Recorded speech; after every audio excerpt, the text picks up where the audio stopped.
Okaeri! Welcome back to my channel, Made Between the Pages. My name is Taylor, and today we're doing a full review for How Do You Live by Genzaburo Yoshino.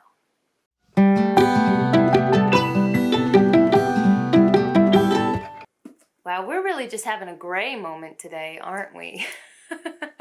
So this is a book I kind of picked up on a whim when I was book shopping in Fukuoka, Japan, where I live. In the city center, there is a bookstore that has a very small English section. And usually it's full of more popular books that I have either read or heard of. And I just kind of, usually don't find too much that I'm super interested in there. But I always, go through and take a look just to see what's available. And when I saw this book, it really caught my attention. I had never heard of it before. And then when I looked closer, I saw that it was a translated work from a Japanese author. And something I'm trying to get more into is to read more translated works from Japanese authors. My Japanese is not at the level where I can just read novels, having a good time.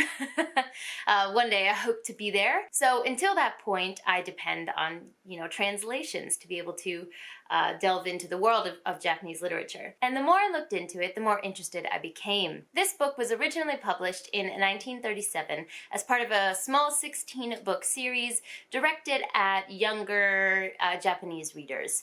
And this is the last book that was part of that series, and it became so popular that it is now considered a classic, something that, sells widely to this day. The original Japanese title of this is Kimitachi wa do ikiru ka, and it has a manga that's been made from it, and I think maybe also an anime. Definitely a manga. I'll editing Taylor, make sure you put on here if there's an anime or not, but I know for sure there's been a manga made from this as well. This book follows our main character, Copper, who's a 15-year-old boy living in Tokyo. And he is with his uncle one night looking over the streets of Tokyo, and he realizes, he has this light bulb moment of how many people are in this world. How many people are living individual lives in individual ways. And he is just overwhelmed by the enormity of this discovery.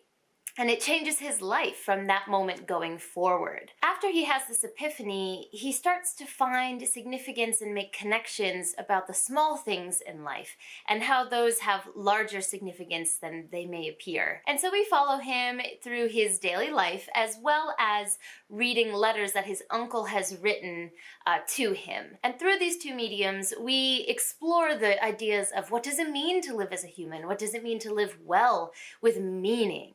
And this book is phenomenal. I gave this book 5 glowing stars. If I could, I would give it 50. I mean, this book is, how many pages is this? This book is only 280 pages, which is child's play for, a adult fantasy fan like me.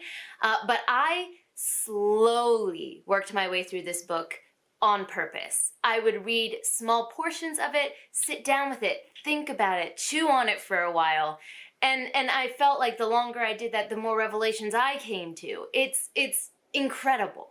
I knew that I was going to just be swept away by this book by reading the first scene. So as I said, this book starts with 15-year-old Copper having this revelation that, there's so many people living in the world, and what could they possibly be doing with their life?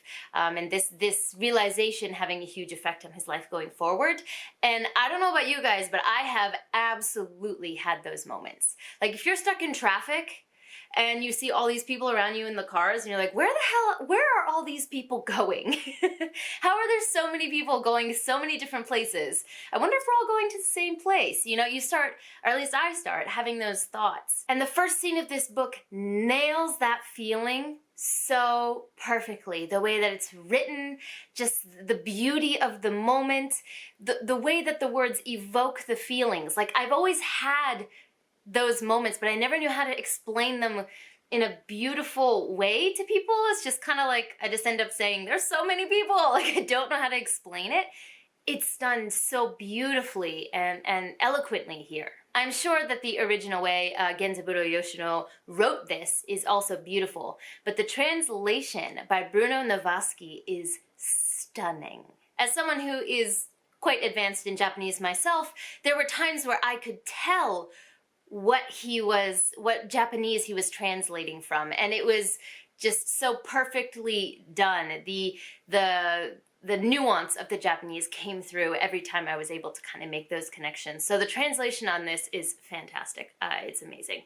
So reading this, you won't lose a lot in translation, I don't think. The little daily things that we experience with copper in this book and the way that meaning is extrapolated from those things is so Japanese in nature. It just warmed my heart. And this is reflected all over Japanese culture. Like, for example, Japanese food. If you talk about kaiseki ryori, which is like more traditional Japanese style food, it's all about subtle flavors interplaying with each other.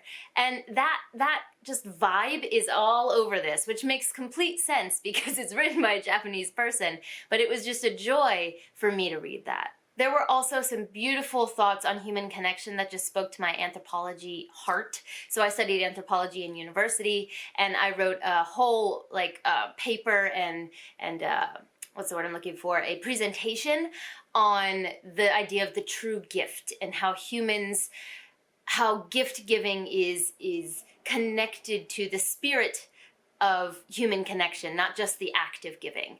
And that was really explored here, and that made my little anthropology heart so very happy. And while these stories might not seem like they're connected when you're reading them, or the letters might not seem like they're connected, they wouldn't work without each other. This book is like a bunch of parts that don't seem to fit together, but when you put them together, they make this one beautiful piece. So this book is incredible. Not only is it beautiful on the outside, this particular edition is gorgeous on the inside. So here is the naked hardback. Come on now, it's even on the back. Then if you open it up, you can look and see the end papers, which are also stunning. And finally, I'm just going to hold it like this because it's so beautiful. I just have to show it on camera like this. But finally, the most exciting thing about this book is that it's Miyazaki Hayao, the owner of Ghibli, the CEO of Ghibli. It's his favorite childhood book. And he's making his last Ghibli movie to come out in 2023 based on this. So if my review wasn't enough to make you want to read this, let that be your motivation, because to know the source material before that movie comes out is just, it's gonna be wonderful. I feel like if any film studio can do the vibes and the fantastic nature of this book justice, it is Ghibli. That concludes my review of How Do You Live by Genzaburo Yoshino.